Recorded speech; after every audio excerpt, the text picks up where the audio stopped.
Pemirsa, Presiden Prabowo Subianto menunjukkan pesan yang jelas dan tegas dalam pemberantasan korupsi. Sikap itu terlihat dari munculnya dua kasus besar yang menyeret pimpinan Badan Gizi Nasional dan Wakil Menteri Imigrasi dan Pemasyarakatan di tengah gencarnya program pemerintah. Presiden memilih menempatkan penegakan hukum di atas kepentingan politik.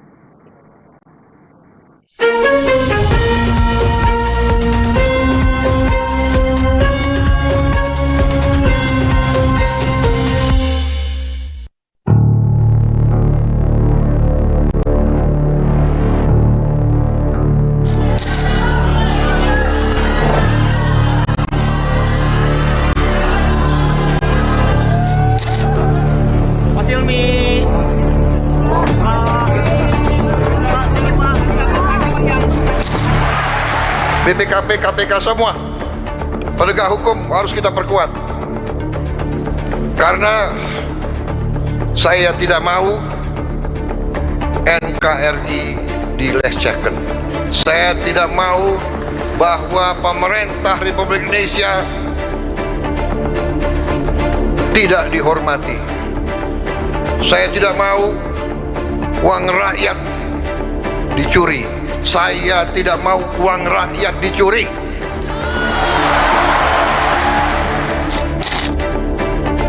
Sejak awal pemerintahannya, Presiden Prabowo Subianto berulang kali menegaskan bahwa korupsi adalah ancaman besar bagi masa depan Indonesia.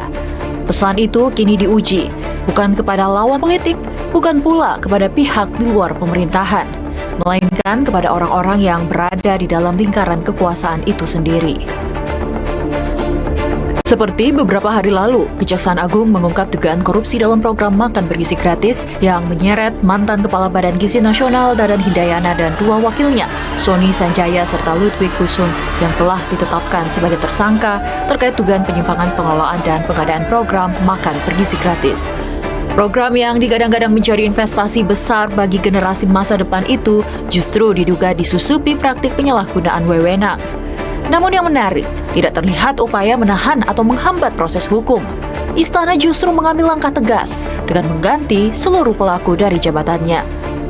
Bahkan secara tegas, Presiden Prabowo di hadapan ribuan pengelola SPPG dan pejabat lainnya menyampaikan untuk memperkuat penegak hukum negara untuk memberantas korupsi ke seluruh lapisan. Belum reda kasus yang menjerat mantan petinggi BKN, publik kembali dikejutkan dengan penetapan Wakil Menteri Imigrasi dan Pemasyarakatan Silmi Karim sebagai tersangka oleh KPK. Kasus ini berkaitan dengan dugaan pemerasan dan gratifikasi dalam pengurusan dokumen keimigrasian yang diduga terjadi saat yang bersangkutan menjabat Direktur Jenderal Imigrasi. Nilai dugaan aliran dana yang diungkap penyidik mencapai ratusan miliar rupiah. Dua kasus ini menjadi pengujian paling nyata terhadap komitmen pemerintah terhadap perang melawan korupsi. Sebab yang berhadapan dengan hukum bukan pejabat biasa. Mereka adalah orang-orang yang berada dalam struktur pemerintahan. Pada titik ini, pesan Presiden menjadi sangat tegas. Jabatan bukan tameng. Kedekatan dengan kekuasaan bukan jaminan kekebalan dan pertemanan politik, bukan alasan untuk menghentikan penegakan hukum. Ketika kepercayaan rakyat dihianati, maka hukum harus berjalan tanpa memandang siapa pelakunya.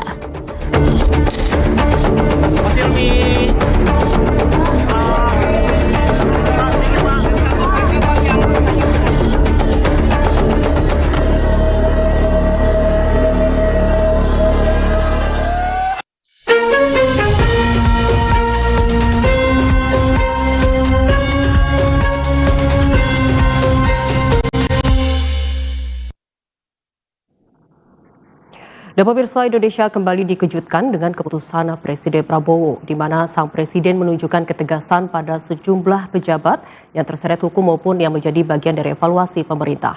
Apakah langkah ini menjadi bukti bahwa benar tidak ada pihak yang kebal hukum di era Prabowo Subianto? Dan untuk membahas hal ini telah bergabung bersama kami Ujang Komarudin, selaku Direktur Eksekutif Literasi Politik Indonesia. Ya, selamat malam Pak Ujang. Selamat malam Mbak Anin, Assalamualaikum. Ya, waalaikumsalam. Terima kasih telah bergabung bersama kami. Pak Ujang, ini Kalau kita sama-sama ketahui begitu kan dalam waktu berdekatan publik melihat aparat penegak hukum seperti KPK dan juga Kejaksaan Agung sendiri aktif mengungkap kasus besar. Apakah ini menunjukkan adanya penguatan komitmen Presiden dalam pemberantasan korupsi sendiri, Pak Ujang? Iya, ini bukti bahwa langkah nyata itu betul-betul dijalankan atau direalisasikan oleh Bapak Presiden ya. Kita tahu bahwa Pak Presiden selalu dalam pidatonya, dalam banyak kesempatan, ingin pemerintahannya bersih, ingin birokrasinya tidak korup, lalu juga ingin memberantas korupsi, yaitu harus dilakukan dengan cara-cara yang tegas, tanpa pandang bulu, dan itu sudah dilaksanakan, sudah dilakukan di era Pak Prabowo ya, luar biasa. Ini tentu kita harus apresiasi dalam konteks pemberantasan korupsi, karena tidak semua presiden, tidak semua kepala negara dan kepala pemerintahan berani memberantas korupsi dengan tegas gitu. Kita tahu bahwa kemarin gitu menyaksikan bahwa 3 pimpinan BGN lalu 1 wakil menteri ya ditangkap oleh Kejaksaan dan KPK. Ini menjadi bukti nyata, bukti real, dan bukti tidak terbantahkan bahwa komitmen Presiden untuk menindak siapapun yang korup, yang menindak siapapun yang maling ya, mengambil uang rakyat dengan tegas gitu. Kita menyaksikan bahwa sekali tembak itu Kejaksaan dapat 3 gitu ya.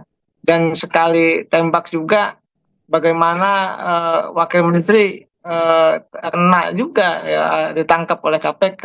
Oleh karena itu hati-hati ini bagi pejabat tinggi negara yang lain. Ini adalah pembelajaran bagi menteri-menteri dan wakil menteri yang lain, bahwa sejatinya komitmen Presiden itu terus berjalan, komitmen itu terus ditegakkan, sehingga Indonesia betul-betul bersih gitu. Karena tidak ada negara yang besar, tidak ada negara yang maju, tidak ada negara yang kuat, yang katakanlah pemberantasan korupsinya lemah. Tidak ada negara yang hebat gitu ya, yang korupsinya besar atau banyak.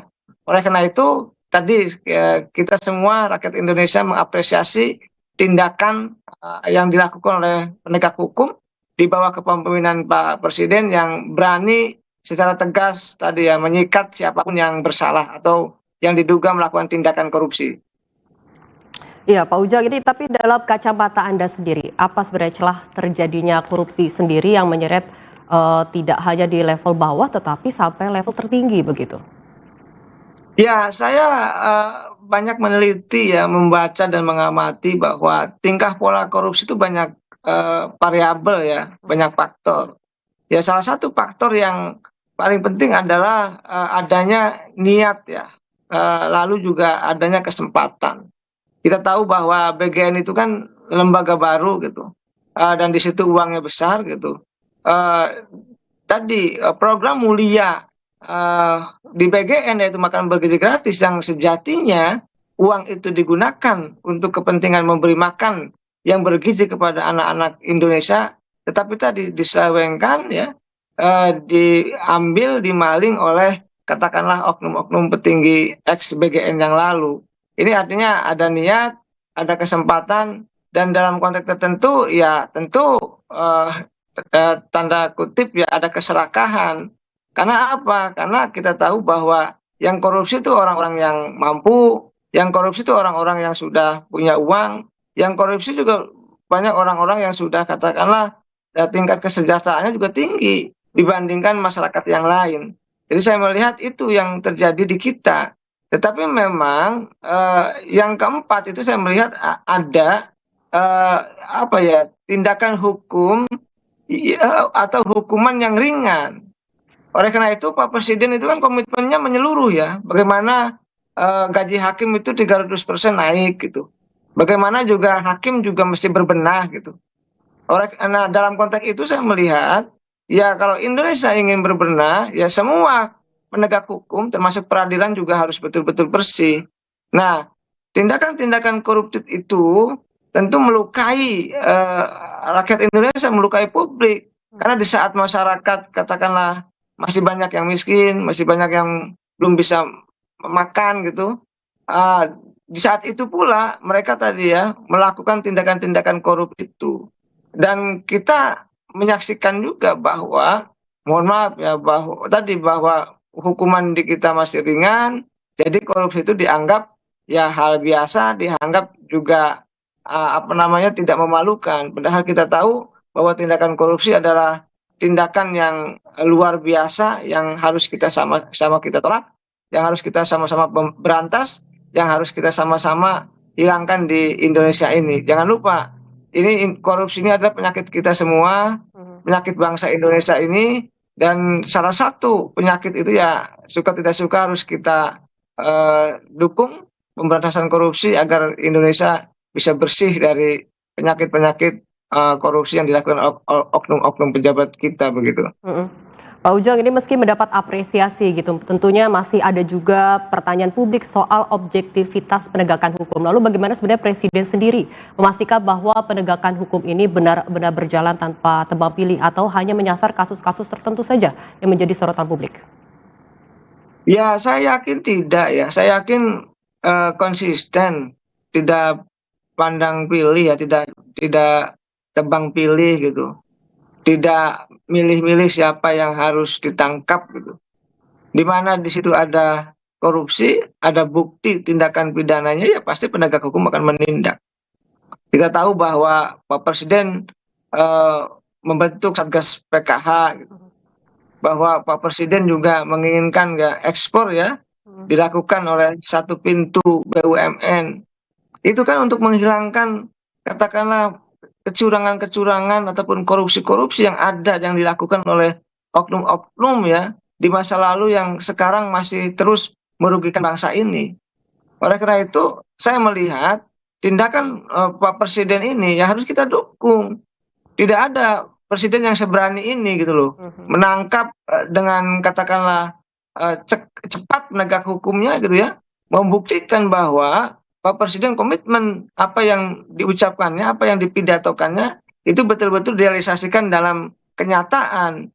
Jadi jangan juga underestimate atau menuduh balik gitu ya kepada penegak hukum atau presiden seolah-olah ini tidak objektif, seolah-olah ini tebang pilih, seolah-olah ini ya dilakukan kepada pihak tertentu. Saya melihat tidak ya. Kita harus optimis.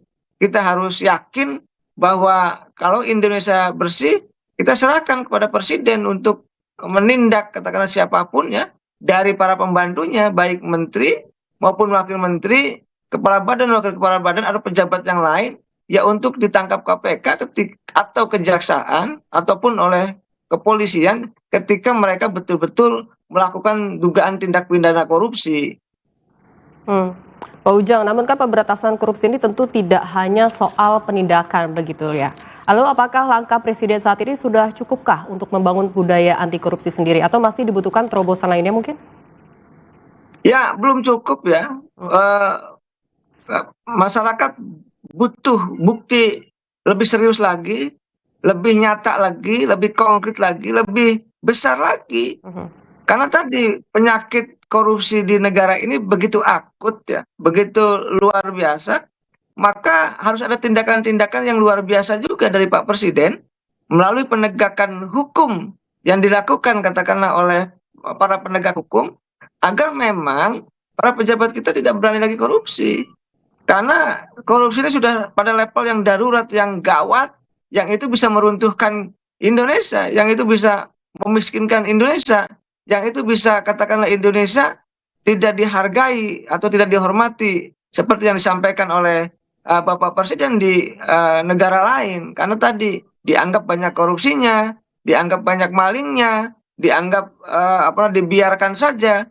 Oleh karena itu ya masyarakat atau publik masih terus mengawal, masih terus mendorong agar Pak Presiden, agar penegak hukum betul-betul menjalankan tugasnya dengan baik untuk pemberantasan korupsi yang objektif, yang konsisten, yang transparan, dan tentu kepentingannya tadi tidak lain dan tidak bukan adalah untuk menegakkan keadilan dan untuk membersihkan Indonesia dari para koruptor tadi. Dan tentunya untuk masyarakat sendiri begitu ya Pak Ujang ya. Lalu sebenarnya langkah Presiden tadi kan dikatakan juga belum cukup gitu sampai di titik ini. Lalu untuk di sisi lain apakah sebenarnya tantangan Presiden yang paling terbesar untuk memastikan kebijakan yang diambil saat ini dapat berjalan lancar nantinya ke depan begitu? Ya, banyak hambatan, banyak tantangan ya, tetapi itu juga menjadi sebuah hal yang lumrah, hal yang biasa ya.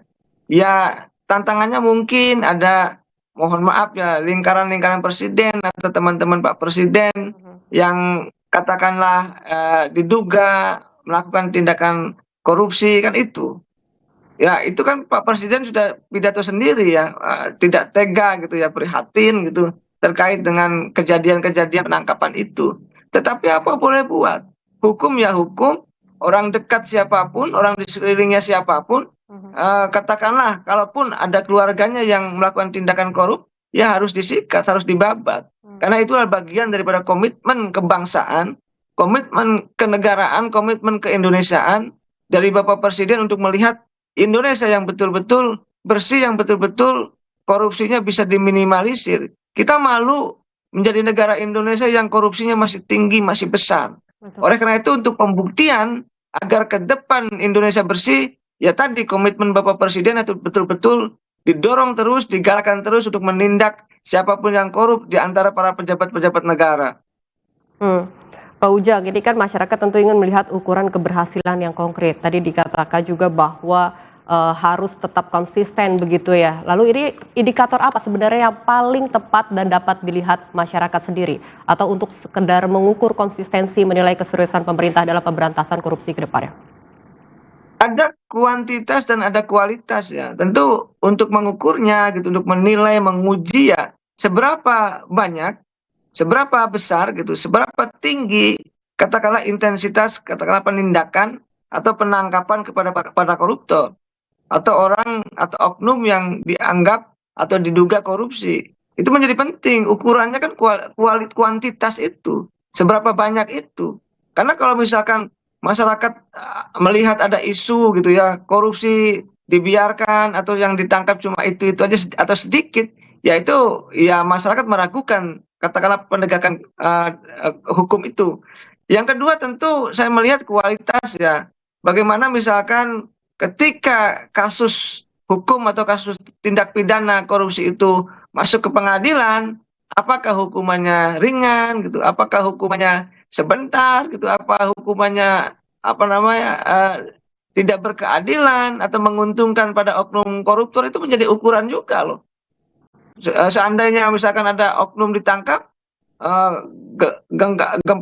gempita gitu ya, lalu hukumannya ringan ya juga menjadi problem. Jadi paling tidak ya bisa dilihat dari kuantitas dan kualitas itu untuk melihat keberhasilan dari katakanlah penegakan hukum yang dilakukan oleh Pak Presiden dan penegak hukum di Republik ini.